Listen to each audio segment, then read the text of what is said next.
Shalom Bapak Ibu Saudara. Renungan kita pagi hari ini berbicara mengenai Nehemia yang membangun tembok Yerusalem. Jadi 13 tahun setelah Ezra datang, Nehemia datang ya. Hanya dengan beberapa orang, rombongannya nggak terlalu banyak ya. Jadi Nehemia ini berbicara, ini coba dulu kita baca aja dulu ya.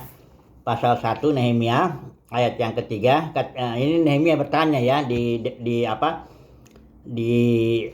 penawanan. Nehemia tanya sama orang, dia dijawab ya. Orang-orang yang masih tinggal di daerah sana yang terhindar dari penawanan ada dalam kesukaran besar dan dalam keadaan tercela. Tembok Yerusalem telah terbongkar dan pintu-pintu gerbangnya telah terbakar. Intinya setelah Nehemia melihat ini, dia berdoa, dia merancang, dia pulang ya ke Yerusalem dan dia membangunnya ya. Dia kepemimpinannya bagus ya, dia menggerakkan orang dan hanya dalam 52 hari selesailah tembok itu.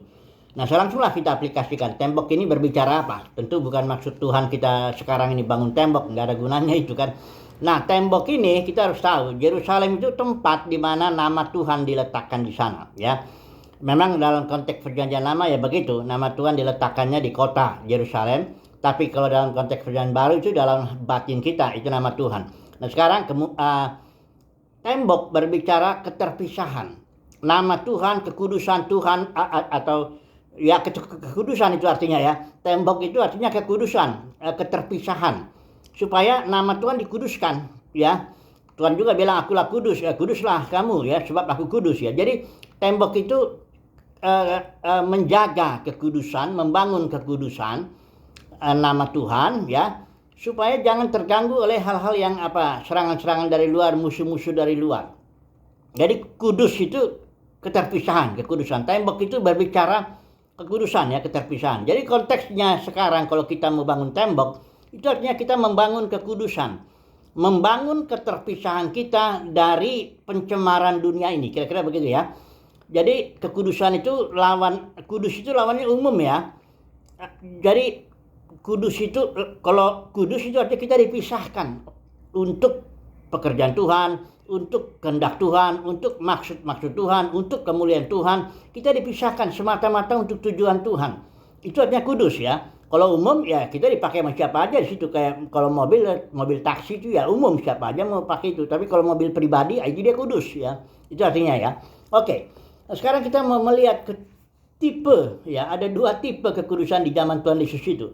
Orang Farisi itu adalah orang-orang yang dia separated, arti nama Farisi itu terpisah ya.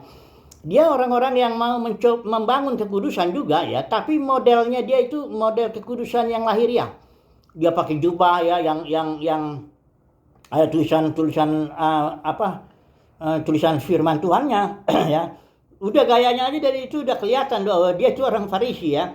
Banyak macam lah kegiatan cara-cara orang Farisi itu ya untuk dia menguduskan diri ya. Nah, kalau Yesus itu kudus, dia orang Farisi nggak mau bergaul, nggak mau dia makan sama orang-orang berdosa, pungut cukai yang dianggapnya itu, dia nggak mau, dia mau terpisah ya. Nah, itulah saya menyebutnya ini kekudusan lahiriah ya. Kekudusan orang Farisi itu kekudusan yang lahiriah. Sementara Yesus adalah kudus tentunya ya. Tapi dia bergaul juga dengan para pungut cukai, orang berdosa ya. Bukan berarti dia dicemari, tapi dia bergaul untuk artinya membawa justru orang berdosa itu kepada Tuhan ya. Nah, ya. Sekarang mari kita melihat di Matius pasal 23. Ini bicara kekudusan orang Farisi yang justru kekudusan lahiriahnya itu yang justru membuat mereka munafik ya. Nah, mari saya baca dulu ya. Itu nggak bisa kita baca nih semua Matius 23 ini. Ini teguran Tuhan Yesus kepada kemunafikan ya orang Farisi itu ya.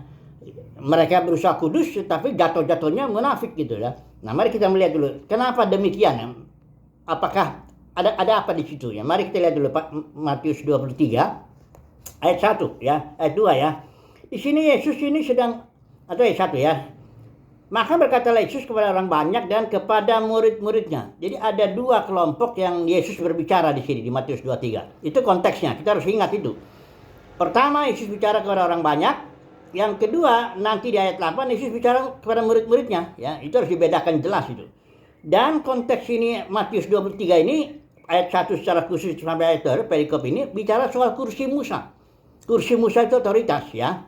Nah dikatakan di sini Yesus yang pertama bicara dulu sama orang banyak, ayat 2. Ahli Taurat dan orang Farisi telah menduduki kursi Musa. Dia punya otoritas ya. Sebagai pengajar, sebagai pemimpin bangsa dan sebagainya itu. Ayat 3, sebab itu ya karena mereka punya otoritas itu, sebab itu turut dilakukan segala sesuatu yang mereka ajarkan kepadamu. Tetapi jangan kamu turuti perbuatan-perbuatan mereka ya, karena mereka itu ya seperti itu, banyak celakanya, banyak munafik dan sebagainya. Oke, tetapi ayat 8 ini yang penting. Tetapi kamu, kata Tuhan Yesus, ini dia bicara sama siapa? Dia jelas kepada murid-muridnya. Tetapi kamu, janganlah kamu disebut rabi, udah gitu jangan juga disebut pemimpin, jangan disebut bapak. Yesus tegas bilang, kamu saudara. Saudara itu artinya egaliter, sama. Dalam arti apa kamu itu saudara? Dalam arti tidak ada kursi Musa. Ini konteksnya. Begitu caranya kalau baca Alkitab tuh lihat itu sedang bicara apa, kepada siapa dia berbicara dan sebagainya ya. Nah, jadi kalau Yesus bilang kamu semua adalah saudara, berarti tidak boleh ada di antara kamu kursi Musa, otoritas. Pemimpin ada, rabi, pengajar, apa rasul, nabi, pengajar itu ada. Tapi mereka tidak punya otoritas apapun. Mereka tidak punya kursi Musa seperti yang dimiliki oleh orang-orang Farisi. Ya, memang dalam konteks perjanjian lama memang sebagai simbol ya ada kursi Musa itu ya, otoritas raja ya semuanya ada. Tetapi dalam konteks gereja nggak boleh ada hierarki, nggak boleh ada jenjang otoritas manusiawi itu, organisasi di sini gembala sidangnya, di sini apanya. Itu garis-garis itu sudah tahu ya, itu garis komando, itu garis otoritas. Jadi yang paling atas itu yang ngatur yang paling bawah itu ya. Gereja itu jadi diatur oleh otoritas manusiawi ya.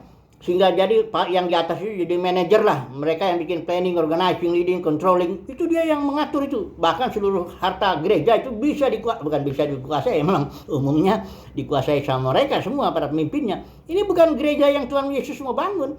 Gereja yang Yesus membangun itu, kayak di kisah para rasul itu, tidak ada otoritas apapun kecuali otoritas Roh Kudus yang ngatur seluruh anggota gereja. Gereja adalah pengertian itu adalah organisme, ya. Nah, baiklah saudaraku, apa akibatnya kalau sekarang gereja udah jatuh, ya? Apa kejatuhan gereja? Yaitu masuklah sistem pemerintahan manusia ini, hierarki, ya, yang menyebabkan. Nah, disinilah saya mau bicara.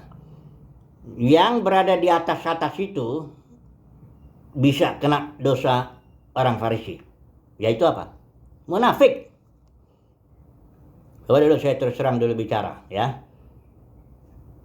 Yang di mimbar-mimbar sekarang itu yang punya otoritas kursi Musa itu ya, mulai dari gembala sidangnya, mulai dari apa semua yang tampil, tapi singernya apa, MC-nya apa, bahkan asernya apa, penerima tamu apa, semua itu sangat mudah jatuh ke dalam dosa munafik. Kenapa? Karena seharusnya kita berlaku sebagai saudara. Ya kalau gereja bertemu, 1 Korintus bilang kalau kamu berkumpul ya. Hendaklah yang masing-masing memberikan. Ada yang seorang mazmur, ada yang seorang 1 Korintus 14:26 itu. Mazmur, ada pengajaran, ada ini, apa ini. Udah gitu mereka bahkan bersama, ya kayak keluarga lah ya. Kalau saudara dan saya kalau di dalam keluarga kan nggak munafik. Buat apa munafik di depan istri sama anak-anak? Saya sekarang hidup di depan istri sama anak-anak, nggak ada sih dijebak, ayo kamu berlaku munafik rohani di depan istri sama anak-anak. Mereka kenal saya apa adanya, hidup saya apa adanya, makan minum tidur saya apa adanya, perpakaian saya apa adanya, saya nggak pakai pendeta, jubah pendeta ya begitu. Nah, jadi saya lihat ini, karena gereja telah melanggar prinsip yang Yesus bilang, kamu adalah saudara. Gereja langgar itu dengan memasukkan hierarki kudus katanya lagi. Padahal hierarki itu yang justru merusak kekudusan itu. Sehingga kekudusannya menjadi kekudusan lahiriah. Harusnya kekudusan kita itu kekudusan yang batiniah. Kita kudus, ya. Kenapa? Tapi batiniah. Karena Christ in you, ya. Kristus dalam batin kita itulah. Kristus itulah kekudusan. Dia ada dalam batin kita. Itu sebabnya kita kudus. Tapi kekudusan kita batiniah. Jangan yang lahiriah, punya otoritas, duduk di kursi Musa, punya jabatan, ya. Ngatur gereja ya, mulai di situ hari Minggu tampil kayaknya kudus banget begitu ya. Saya juga begitu soalnya. Mari saya tutup dulu dengan kesaksian lah ya. Saya juga dulu suka khotbah dari zaman kuliah juga tahun 80-an tuh suka khotbah di sana sini apa semua. Nah, di situ mulai kemunafikan mulai bekerja tapi nggak terlalu parah lah ya. Nah, tahun 90 lah baru saya ditabiskan tahun 91 jadi pendeta. 10 tahun saya sampai tahun 2000. Di situ kemunafikan makin tambah. Itulah kenyataannya. Karena saya harus tampil kudus itu kelihatannya kan. Apapun masalah pada sedang terjadi pertengkaran dengan istri atau apa, kita harus tampil kudus di depan mimbar itu, ya. Berlaku munafik banget gitu ya. Saya nggak bilang semua orang yang di mimbar itu munafik, tapi dosa orang Farisi ini akibat kursi Musa itu sangat mudah terkena. Kalau orang itu jujur yang di mimbar ya jangan nggak jujur lah, ya. Kalau nggak jujur ya susah itu ya. Jujur ya. Yang di mimbar itu enggaklah serohani seperti yang dia ucapkan begitu ya. Karena kenapa? Gereja sudah memasukkan kursi Musa ini penyakit ini membuat tadinya kekudusan kita jadi kekudusan yang lahiriah. Jubah pendeta, jubah agamawi ya, ada macam-macam lah ya. Saya nggak mau ngeledek atau menghakimi begitu. Enggak, itu faktanya begitu. Toh enggak pun saya bicara, nanti Tuhan Yesus di tahta pengadilan Kristus dia akan bicara juga kok ya. Dia akan terus terang. Matius 7 ayat 21-23 dia situ akan terus terang. Yang mana ini hambaku, yang mana hamba Mamon, yang mana di sini munafik, pura-pura ikut Tuhan, yang ini apa semua dibukakan di situ kok ya. Saya hanya mengatakan sebagai firman Tuhan bilang, nyatakan apa yang salah, tegur, nasihatilah. Barangkali ada yang mau dengar. Kalau nggak ada yang dengar pun nggak apa-apa. Yang penting saya mentaati apa yang dikatakan firman Tuhan. Nyatakan yang salah, tegur dan nasihatilah. Nah, sekarang selama dari tahun 2000 sampai 2005 ini kurang lebih 25 tahun ini saya hidup sebagai keluarga, tengah-tengah keluarga sendiri, tengah-tengah teman-teman. Nggak perlu munafik lah. Apa yang perlu munafik ya? Apa adanya aja. Saya tampil apa adanya ya. Di sini juga saya tampil apa adanya. Saya ngomong nih apa adanya. Nggak perlu pakai bergaya-gaya lah sih.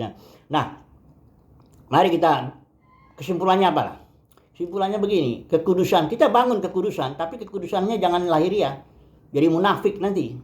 Jangan kekudusan karena kursi Musa, otoritas, so gaya, pakai jubah pendeta apa semuanya, munafik nanti jatuh-jatuhnya ya. Kalau mau bangun kekudusan, bangunlah kekudusan yang batiniah.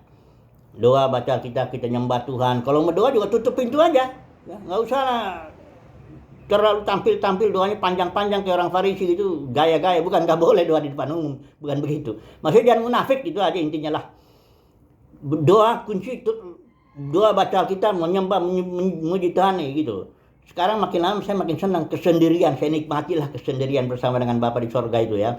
Oke lah, jadi itulah kesimpulannya. Bangun tembok apa artinya? Bangun kekudusan, tapi harus batinnya. Nah, semoga kita mendapat kasih karunia untuk bangun kekudusan tapi batinnya ya. Haleluya. Amin.